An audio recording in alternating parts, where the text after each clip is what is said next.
Many people are unaware that weightlifting actually peaked in the 1980s, with many world records from that era being higher compared to modern weightlifting. For example, in the 61 kilo class, the current world record is 318 kilos, but during the 1998 Olympics, Naeem totaled 342.5 kilos in the 60 kilo class. Similarly, the world record total in the 102 kilo class today is 413 kilos, but in the 1980s, in the 100 kilo class, the world record total was 440 kilos. One might assume that with advances in sports science, improved knowledge of technique and training principles, and the growth of weightlifting, the standard would increase year after year. However, weightlifters have not beaten many of these old world records, with some of them being held for over 50 years. While drug testing is often cited as the reason for lower weightlifting performance, this answer is too simplistic in my opinion. In this video, I'll discuss all the factors I believe that have contributed to the decline in weightlifting performance over the past 50 years.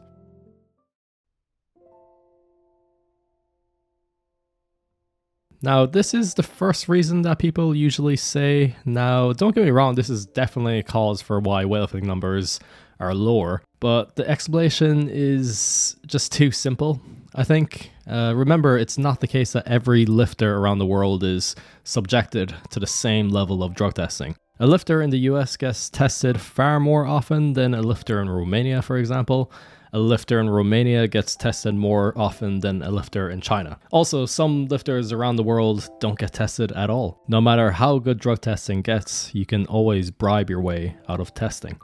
So you can't say the sole reason is because of improved drug testing. There are lifters who can use unlimited amounts of drugs all the way up to competition, so in that way they have the same freedom as lifters in the 80s. So the explanation isn't as simple as saying the detection time for certain drugs is longer, therefore lifters can't use those drugs as close to competition, or they have to resort to using a different, weaker drug. The reason drug testing has lowered the standard of weightlifting is because it's more widespread, and lifters from countries that actually get tested now have a harder time trying to beat it. Only lifters from countries with state-sponsored doping can take advantage of this, which ironically creates a more unlevel playing field. I think this is one of the biggest reasons why numbers are lower these days. In recent times, there has been a lot of restrictions on how many lifters a country can send to international competitions. In the recent Olympics, due to IWF corruption, the IOC made some restrictions on weightlifting at the Olympics. This limited the amount of lifters allowed to compete, limited the amount of lifters a country could send, and some countries were even banned from competing altogether. Because the Olympics is viewed as the ultimate goal for a weightlifter, this has really influenced competitiveness and the standard. The Olympics is no longer a competition about who the best in the world is anymore. The World Cup prior to the Olympics saw greater totals and world records than the Olympics itself due to lesser restrictions on competing. So rather than pursuing greater numbers, the focus is now shifted on qualifying and being able to compete in this convoluted system. Over the last few years, we've seen strange things like lifters showing up to competitions just to weigh in and not compete, lifters opening up at their max, desperately trying to qualify. It's a mess. North Korea, one of the strongest weightlifting teams in the world, was not allowed to compete at the Olympics. China only sent 6 lifters despite having some of the best lifters in the world.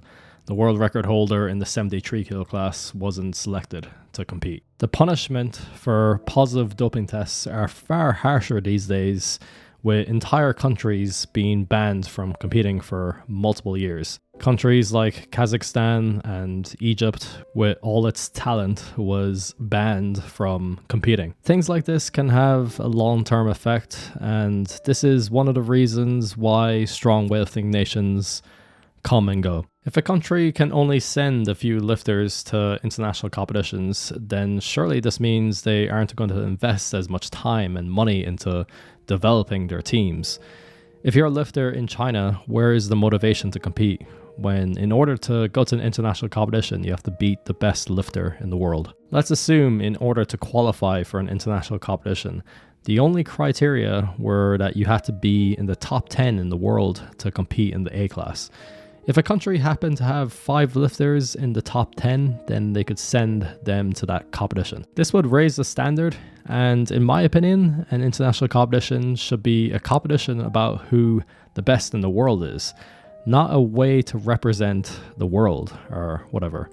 Weightlifting's addiction to the Olympics and its attempts to comply with the Olympics are the cause of a lot of these issues. Of course, there were restrictions in the past. It's not like China could send an army of weightlifters to the Olympics, but it's far more restricted now.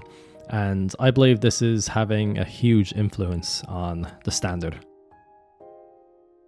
If you're interested, I have a few new lifting programs on my website. There's now a hypertrophy and strength program, perfect for lifters who want to increase their squat, bench, and deadlift, as well as build muscle. If you don't have a lot of time to train, there's a 3 times per week weightlifting program. This is a 10-week program with short sessions. And there's a super total program which combines weightlifting and powerlifting. As a special deal, these 3 programs are now 20% off. Link will be in the description and pinned comment. Also, if you want, my tank top is now discounted by quite a bit. It includes a cool retro style logo of me snatching, a nice minimalistic tank top for your training sessions. Link below.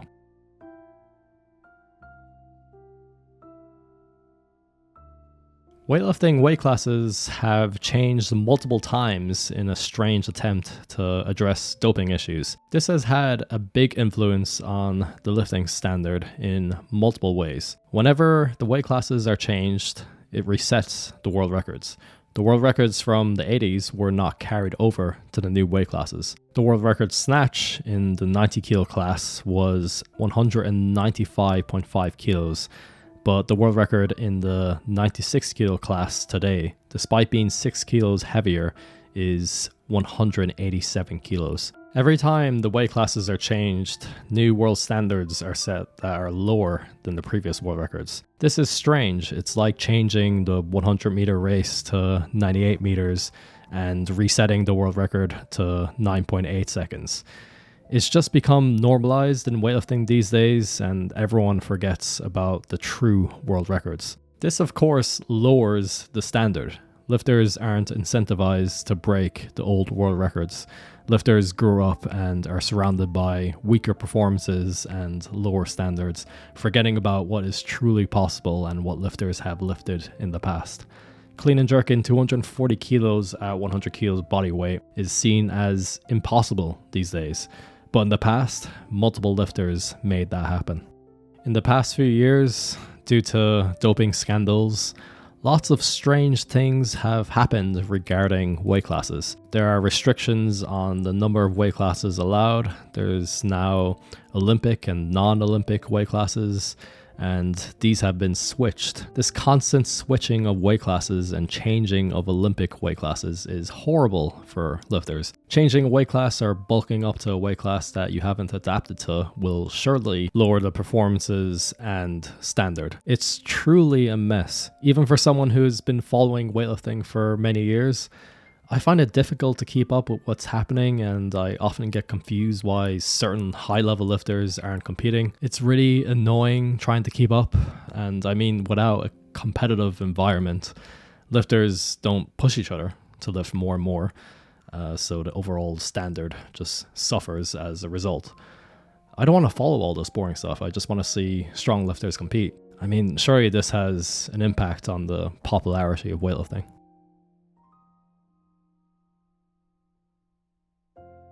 Probably more so than today, countries use major sporting events like the Olympics to enhance their international image. They use sports to exert soft power. The Soviet Union used sports as a political tool and heavily invested in weightlifting. They had one of the strongest teams ever seen in weightlifting. East Germany's state-sponsored doping program is a notorious example of the extreme measures that were taken to achieve success. They even gave steroids to young girls, and some of these world records still stand today in track and field. Countries invested more heavily into weightlifting, whether it was the development of sports science, PEDs, improved training facilities and coaches. They used any means necessary to achieve the highest results, even if that meant giving teenagers PEDs and growing them into world record holders to achieve the peak of weightlifting performance. A lot of the best weightlifters that people admire started using PEDs when they were teenagers. Of course, this still exists today. North Korea has one of the strongest weightlifting teams after all. However, the number of countries and number of lifters who are part of a system like this has certainly diminished. Many countries who used to dominate weightlifting barely have any medalists today, or they can't compete due to the restrictions I mentioned. A lot of the strong weightlifting teams that used to exist are gone now.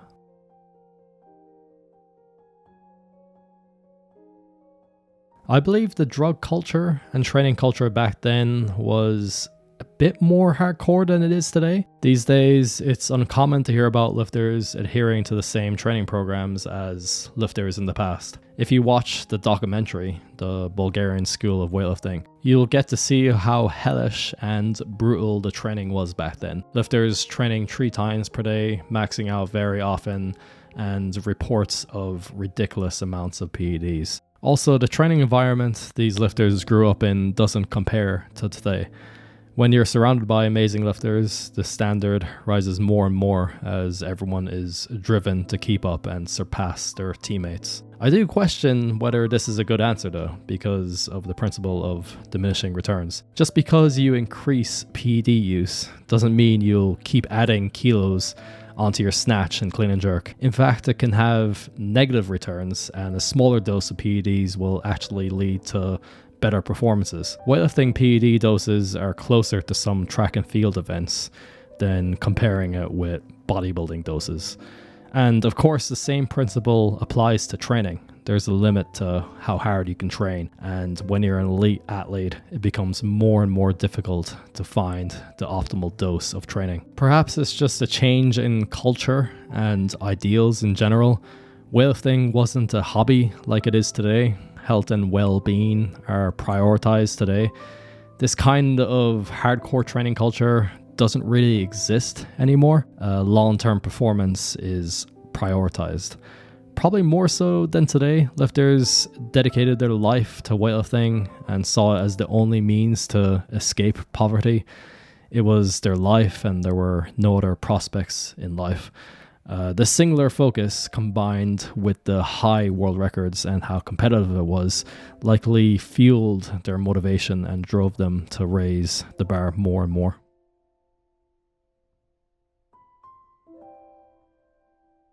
If some lifters around the world are able to use PEDs quite freely, then why hasn't the weightlifting standard risen over the past couple of years? Surely in the past 50 years, there's been new PEDs that athletes can use. But even to this day, steroids remain the best PED for athletes to use. Winstraw was developed in the 1960s, yet is still used to this day and remains one of the best drugs athletes use. In the past few decades, there hasn't been an advancement in this area, probably because there's no direct research or funding for new PEDs to be specifically used for sports. The majority of these developments have been used for medical purposes to treat diseases, not for sports.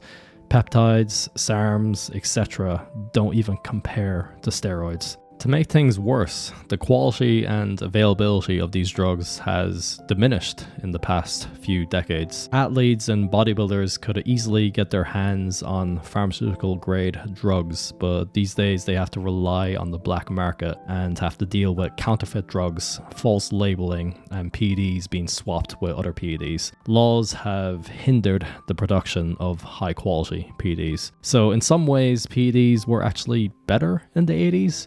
The quality has diminished in the past few decades, and there has been no huge advancements in this area.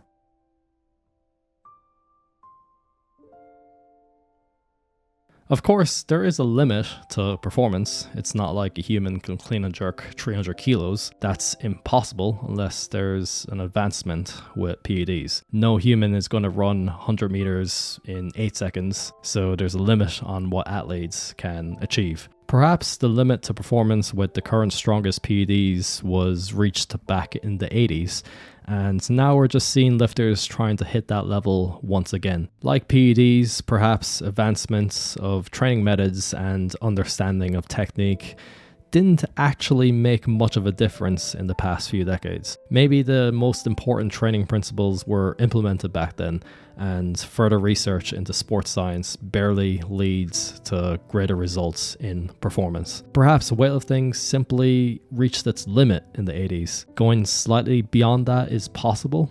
Lasha has done it, but what he lifted may never be seen again.